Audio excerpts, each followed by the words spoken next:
அபினவ், நீ யாரு? சிரித்துக்கொண்டே அபினவ் அனன்யாவை பார்த்தான். ஆனால் எந்த பதிலும் சொல்லவில்லை. அபினவ் கத்திக்கொண்டே திடீரென்று தூக்கத்திலிருந்து எழுந்துவிட்டான். வியர்வையில் நனைந்தபடி அபினவ் தனது படுக்கையில் எழுந்து உட்கார்ந்து ஆழமாக சுவாசிக்கத் தொடங்கினான்.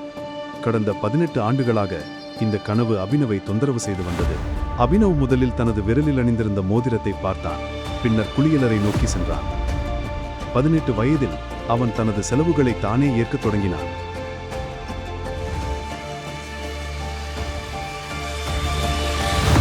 அவனது வாழ்க்கையில் ஒரே ஒரு மகிழ்ச்சிதான் இருந்தது. அவனது காதலி வைபவி. வைபவியை பார்க்கும்போதெல்லாம் அவன் தனது துக்கங்களை எல்லாம் மறந்து விடுவான். இன்று வைபவியின் பிறந்த நாள் என்பதால் அபினவ் அவளை விரைவில் சந்திக்க விரும்பினான். அங்கிள், இந்த கேக் எவ்வளோ? 600 ரூபாய். இந்த பேஸ்ட்ரி ஒன்று 60 ரூபாய். ஒன்று கொடுங்க.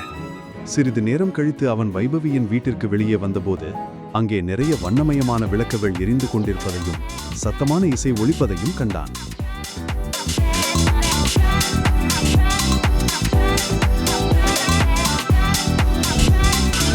வைபவி, இதெல்லாம் என்ன? முழு வீடியோவை பாக்கெட் FM தமிழ் யூடியூப் சேனலில் கண்டு மகிழுங்கள்.